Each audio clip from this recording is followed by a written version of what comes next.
Welcome to Beware of Spoilers. I am Adam. So it's been a little bit since the last movie. Got one today, maybe one tomorrow. Definitely one today, though, because, you're listening to this podcast. And if you listen to this podcast, you know I'm not a giant fan of horror movies. I like suspense, but, paranormal horror, not really my thing. I do, however, love monster movies. And then, I don't know why I do these lengthy intros. I said this before, but I do these lengthy kind of intros, and it's like, we're just teasing the name of the movie, so you can kind of try and figure out what it is, but it's right there in the title. If you read the title, you know what I'm talking about. And I think that science fiction always works best. And this movie is, before horror, it's suspense, and, beyond suspense, the vehicle for that is science fiction. And science fiction has always been great use as cautionary tales. And if you're not using science fiction as a way to, tell a cautionary tale about technology or about use it as an allegory for real life in some way, in the same way a biblical allegory or a fantasy allegory will do that, you're not quite doing the right thing out of the gate. You've kind of missed the the point, if you will, of what you're doing. Now, that's where this movie comes in. This movie is The Invisible Man. I was a little bit hesitant because I don't do horror movies typically in theaters. But this one looked more like a psychological thriller than a straight up horror movie, which appealed to me immensely. I liked Prisoners, Donnie Darko, things like that. And quite honestly, it felt a lot like Donnie Darko. If I'm saying in terms of using those two as a reference point, it's closer to that, where it's like, where it's got the horror elements to it, and there's definitely a lot of dread that you feel through the movie, but it's still, very well executed. Now, there are a few big twists late in the movie that, despite the name Beware of Spoilers, the movie did just come out, so I'm not entirely keen to spoil the entire movie right now. But it's definitely worth checking out on that alone. Elizabeth Moss was on a great performance, and really, in a movie like this, it's kind of carried on her back. And there was a lot of room for this to not go well. But she did fantastic with it. Some of the choreography is a little bit iffy, especially when it's hard to do fighting against an invisible entity and make it look good. That's something that, it'd be heavily CG or practical effects in some way, manipulating the scene. But one of the things that they didn't really do, I think is the biggest concern here in the situation, is they didn't quite take into consideration the parameters of the human body, because he's invisible, not intangible, and those are two different things. Invisible means you can't see him. Intangible means, and we know he's not intangible because he gets interacted with by various things, bullets, what's it called, a fire extinguisher, paint, rain, all kinds of things have to interact with his body, because his body's still there, it still has form, and he's still, physically there. It's just, you can't see him. And there's a big difference. And the movie sometimes takes liberties with the fact and kind of choreographs it as if she was fighting a ghost, but she's not fighting a ghost, she's fighting a person, you just can't see him. So there are times where it's like she's moving in a way, and her body's reacting to someone else attacking her, but physically there can't be a person there. That might be a nitpick, but this other thing, and again, it is to an extent, it's pulling on horror elements, so you can write that off as kind of like, you're seeing it, and I've only seen the movie once, so I don't know if it was just that, or if it was just like the fact that they build up to these scenes where she's fighting with him, especially the scene in the house, at about a little past the midpoint of the movie. That scene is, what's it called? It's very quick. It's well shot. I'll give it that. The scene is very well shot, but it's very quick, and the preceding 5 to 10 minutes leading up to that is just pure suspense, where it's just very minimal talking, just moving through the scene quietly, moving through the scene, and her, coming to terms with trying to find where the invisible person is. And that's, the rough thing there. I don't want to spoil the ending, because the ending is something that you might see coming when you do it, because there is a little bit of a Chekhov's gun situation, which even that might be a little spoilery. But it's great, because a good twist, which the ending is a little bit of a twist ending, a good twist needs to be laid through the plot. You can't just go to the end and say, oh, and this is what happened, and then it's not, led there. Like, if you look at Knives Out, everything you need to know about Knives Out is, is laid out through the movie. And it's established as you go. So when you get to the end and it's all explained to you, you can see the thought process and how you got there, and no clue was just hidden off screen. And the same thing happens here, where it's like you have this whole thing, everything you need to know about how the ending's happening is laid out for you, clearly through the movie as you're watching.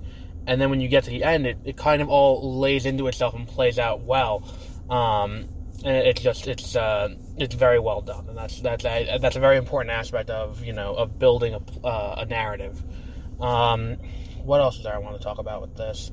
The only other concern I had when I was watching was how quickly Adrian can move, because and how well he can fight, because there's a few well choreographed fight scenes. It's not John Wick level, but it's certainly not Marvel Cinematic Universe. It's like in between, where it's well shot and well done. But the issue is, we don't have, we have set up very early on that he's, into optics. We know everything about the fact that he can, we go down to his lab at first and we see everything when he's trying to escape his house. Everything we need is set up through the movie. There isn't much explaining how he's, a super soldier.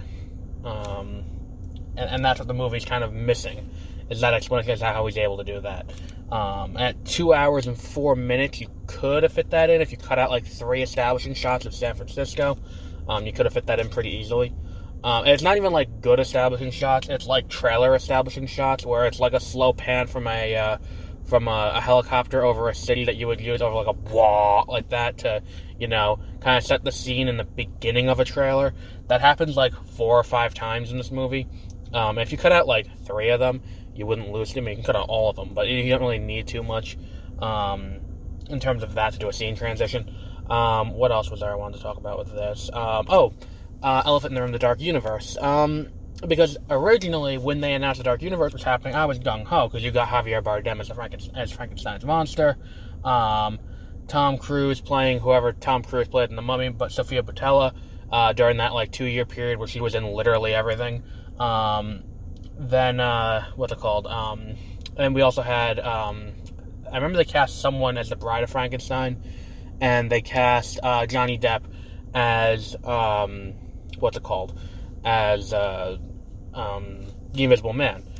And I think that the idea at first is cool, because, when you take the Universal monsters, all of them are kind of, okay, let's just say all of them. A bunch of them are cautionary tales. You have Dr. Jekyll and Mr. Hyde, who made his debut in The Mummy.